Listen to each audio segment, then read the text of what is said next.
Buenos días, profe. Mi nombre es Juana Díaz del curso 9.2 y hoy le vengo a presentar la actividad número 3 de la página del módulo.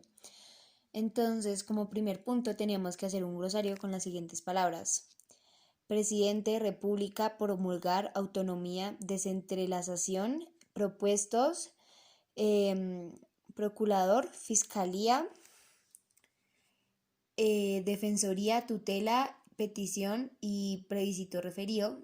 Y como podemos observar, está el contenido o su concepto.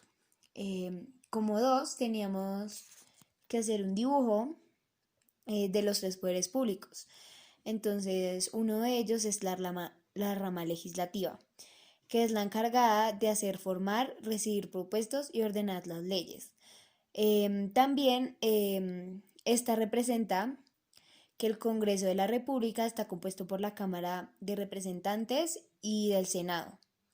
También está la rama judicial, que es la encargada de hacer cumplir las leyes, supervisar que ésta no esté en contradicción nacional.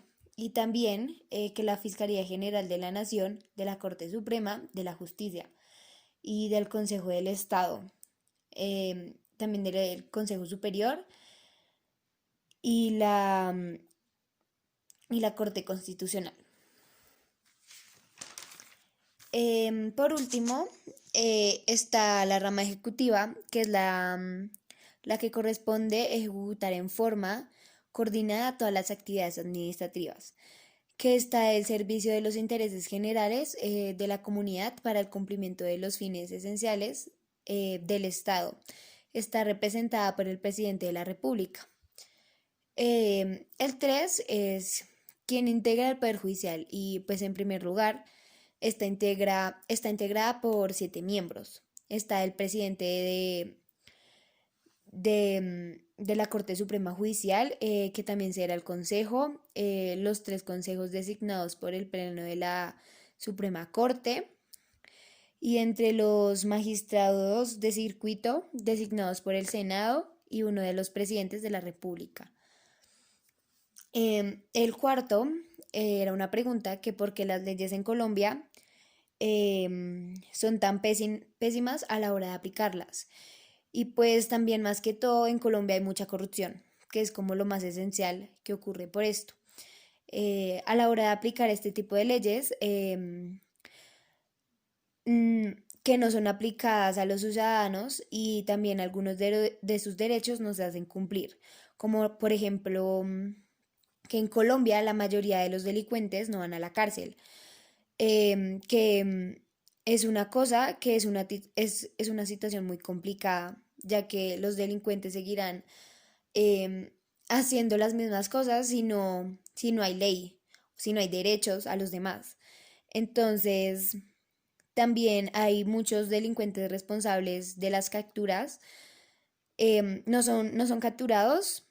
em, Algunos son capturados hasta más de 90 veces y menos del 20% terminó en la cárcel. Entonces, en las principales ciudades del país, la gente se siente insegura, más que todo por esto mismo, porque en Colombia no se cumplen las leyes o no hay justicia, por decirlo así. Entonces, las personas siguen haciendo cosas malas o haciendo delincuencias en el país simplemente porque no se hacen cumplir lo que se dice. También por otra parte, la mayoría de estos delitos, como le dije antes, son injusticias para los demás y también los abogados no hacen bien su trabajo simplemente por la corrupción, ¿sí? Como por dinero o cosas así. También ser colombiano para muchos es duro, porque los colombianos es de la forma, em, son un tema que son como conflictos, entonces, pues en Colombia por eso las leyes no se cumplen, porque no seguimos derechos y no respetamos las leyes. Em, También están los órganos de control, que De acuerdo con la Carta Política de 1991, se considera que los organismos de control son el Ministerio Público, cuyo nombre más familiar es la Procuraduría General de la Nación, y la Defensoría del Pueblo, que está adscrita, y está la Contraloría General de la República. También los órganos de control y la vigilancia del Estado colombiano. Está conformada por antecedentes y desafíos de la función de control y vigilancia. Em, la Contraloría General de la República, eh, la, la Defensoría del Pueblo, las Contralorías departamentales y municipales, y los porcentajes municipales.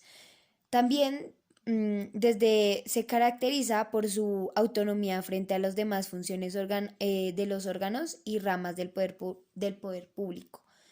El sexto punto es porque hay democracia y corrupción en Colombia. Y más que todo pienso que hay democracia y corrupción porque, tocando el tema de los campesinos, ellos trabajan mucho tiempo, muchas horas laborales, cosa que esto no, esto no se les devuelve. O sea, em, también la corrupción sería particular en Colombia y otras sería internacionales o generales. Entre las condiciones históricas específicas se encuentra la constante concentración del poder. Desde la conquista, la sociedad colombiana se organizó en torno a la figura y la encomienda y luego en la hacienda.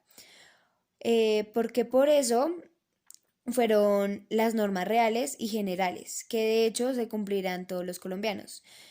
Em, por aquí también la corrupción es la debilidad del Estado. Más que todo, la corrupción no deja que un país avance. Em, Antes es peor, ya que los políticos en muchas ocasiones aprovechan la situación de los demás para sacar provecho. Entonces eso es un grave caso de corrupción, por lo tanto en Colombia se vive día a día. También en la 7, ¿usted cree que son ineficientes los órganos en Colombia? Los órganos de control.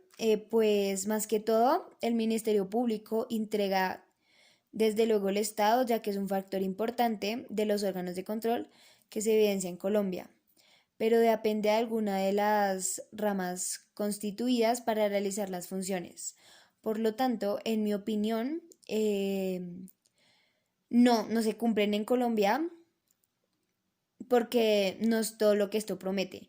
El Ministerio de la República es el conjunto de órganos constituidos que ejercen la representación de la sociedad entre las demás manifestaciones del Estado. Por lo tanto, siento que no. Los órganos de control muchas veces no se cumplen en Colombia. Y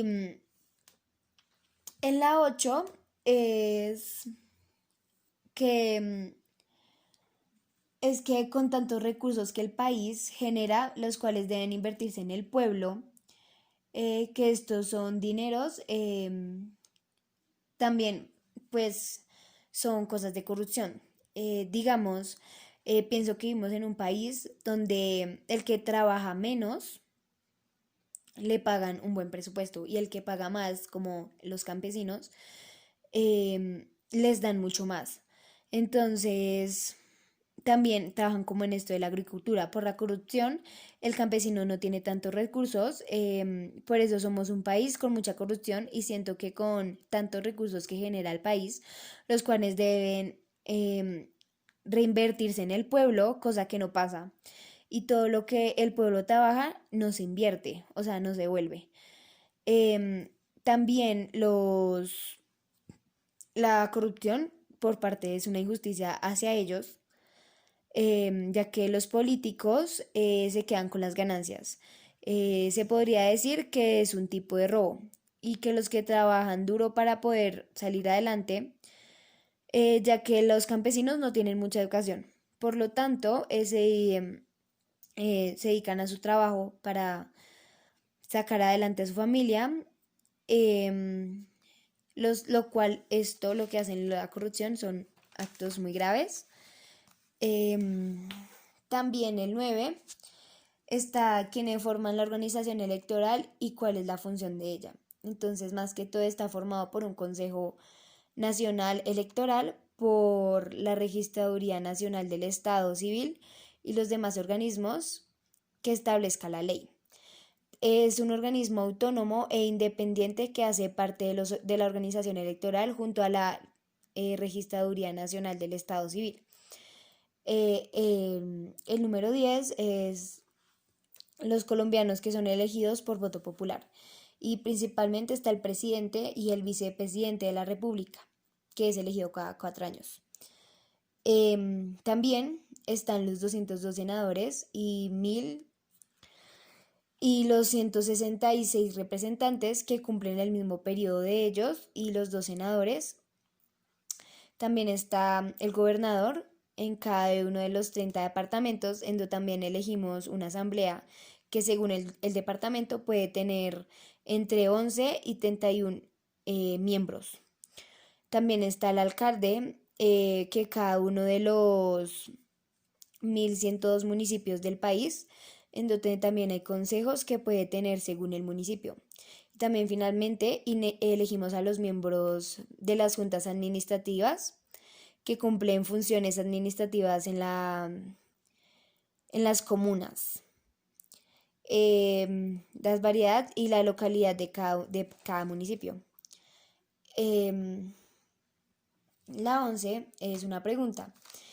¿Quiénes ejercen la función pública en Colombia? Entonces, ejercen sus funciones mediante los gobiernos nacional, el departamental y el municipal. Está conformado a nivel nacional por el gobernante de Colombia. También con el presidente de la República y el vicepresidente, los ministros, los departamentos administrativos y las superintendencias. A nivel departamental está conformado por los gobernantes y los secretarios de los gobernantes. A nivel municipal o distrital por alcaldes y sus secretarios. Y por último está el punto número 12, que es una pregunta, que es cómo está dividido el Congreso y quiénes conforman cada una de sus partes. Entonces, el Congreso está conformado por el Senado, la República y la Cámara de Representantes. Es un pueblo colegiado, por decir, que está formado por varios miembros y que cada uno de ellos tiene igual poder y responsabilidad. Actualmente el Senado de la República está integrado por 102 senadores. 100 son elegidos por voto popular con todo el territorio nacional y los demás representantes de las comunidades indígenas a través de circunscripción especial. La Cámara cuenta con 1.166 representantes, 161 elegidos por la circunscripción territorial, por departamentos y por el distrito capital, y las representantes a través de las circunscripciones. Entonces, todo esto es la tarea.